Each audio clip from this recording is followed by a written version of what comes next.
23 Army Jawans were washed away in North Sikkim water in the face of terrible disaster. Due to the rain, the salt lake burst and the water comes down into the Teesta River, and 23 soldiers of the army went missing. Many cars and several army camps were washed away. Incident occurred at Gangtok of North Sikkim early on Wednesday.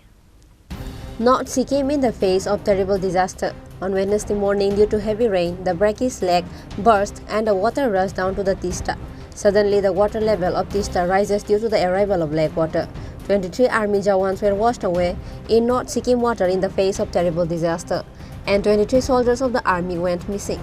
Many army vehicles and several army camps were washed away by the water. Rescue operations have begun in wartime operation.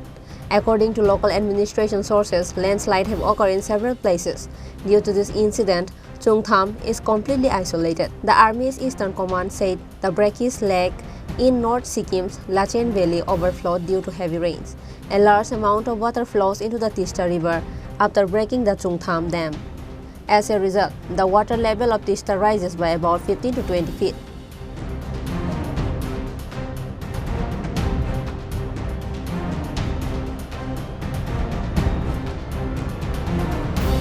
गर्न चाहन्छौं हेर्नुस् हामीले यो area चाहिँ cordon of गरिदिएको छ तर बेलका चाहिँ हामीलाई यताको लोकल पब्लिकको सहयोग चाहियो हाम्रो सिक्किम आर्म पुलिस आईआरबी पनि हामी डिप्लोय गर्दै छौं तर अघि पनि एकजना केटा हामीले पक्रियो जो घर भित्र पसेर कसैको सामान चोरी गर्ने खोज्दै थियो पुलिस त अन अलर्टै छ तर पब्लिकबाट हामी के सहयोग माग्छौं हामीलाई चाहिँ यहाँको गणमान्य 8-10 जनाको नाम आओस् जो बेलका पुलिस मित्रको रूपमा काम गर्छ र उनीहरुले यो एरियालाई चाहिँ रुङ्ने हामीसँग चाहिँ हेल्प गर्छ किनभने आर्म पुलिसले लोकल्सलाई चिन्दैन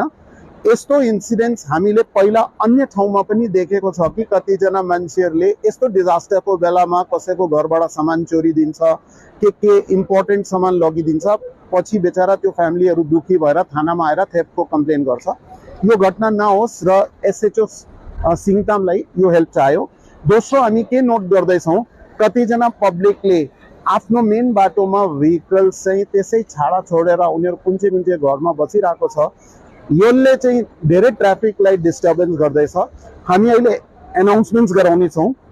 हामी रिक्वेस्ट गर्न चाहन्छौं कि त्यो बाटो पनि क्लियर गर्नेमा लोकल पब्लिकले हेल्प गरोस् ताकि emergency services SDRF NDRF SAP IRB district field officers magistrates जति पनि एजेन्सीज काम गर्नु आउँदैछ त्यहाँ निर्विघ्न बाधा रहित रूपमा चाहिँ काम गर्न सको यो हामी अपील गर्न चाहन्छौं एउटा सिनियर लिडरशिपको तर्फबाट थ्यांक यू हेर्नुस् अब यो हिजो राति लगभग 1 बजेतिर जब फर्स्ट इन्फर्मेसन आयो कि अचानक त्यो लोनाक ग्लेशियर जो लेक थियो फर्स्ट इनिशियल रिपोर्ट त त्यस्तै आउँदै थियो कि त्यहाँ बर्स्ट हुँदैछ र त्यसको इफेक्ट चाहिँ पर्ने रहेछ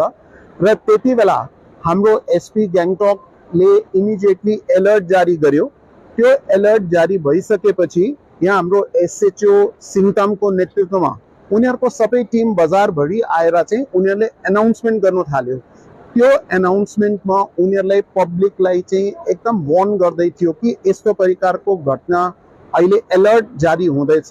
र एटलिस्ट त्यो अनाउन्समेन्टमा के भयो कि धेरै मान्छेहरुले चाहिँ त्यो अनाउन्समेन्टलाई सुनेर कोअपरेसन दिएर उनीहरु चाहिँ त्यहाँबाट चाहिँ सरी दियो यो एउटा मेजर सेफ्टी फ्याक्टर भयो पुलिसको लागि बिकज त्यो कोअपरेसन पुलिसलाई नगरेको भए त्यति बेला चाहिँ कति मान्छेहरुको चाहिँ जालमालको अझै डेन्जर हुन सक्ने थियो दोस्रो कुरा हाम्रो चाहिँ त्यो जति पनि यो टिम अफ अफिसर्स थियो त्यो बिहानदेखि नै हाम्रो डीआईजी साहब यहाँ हुनुहुन्छ हाम्रो एसएचओ सदर एसडीपीओ ग्याङटकहरु पनि यहाँ टिम अफ अफिसर्स बनाएर उनीहरु आइराखेको छ अहिले पनि तपाईले रेस्क्यु अपरेशन्स देख्दैछ हाम्रो SDRF home guard and civil defence को एक प्लाटुन बिहान आएको थियो त्यहाँदेखि चाहिँ एसएपी को एसडीआरएफ को टिम पनि आइराको छ अहिले पनि यो टिम चाहिँ उता रेस्क्युमा संलग्न छ र खोलाको लेभल चाहिँ हिजो राति भन्दा त अलिक घटेको छ तर हामीले यहाँ एउटा कर्डन अफ जस्तो गरिदिएको छ हामी पब्लिकलाई पनि रिक्वेस्ट गर्दैछौं कि अननेसेसरी आएर चाहिँ त्यो बीचमा काम ह्याम्पर हुँदैछ डिस्टर्ब हुँदैछ त्यो चाहिँ नगर्दिनु भन्ने पनि पुलिसले अपील गर्दैछ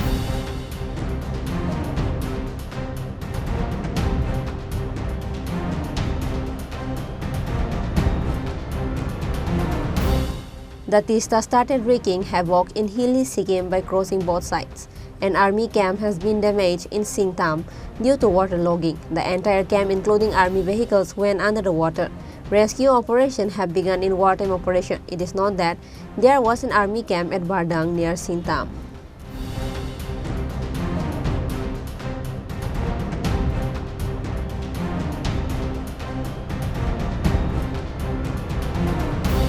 Intern commandant of army officers says that a search of 23 army who were washed away is going on.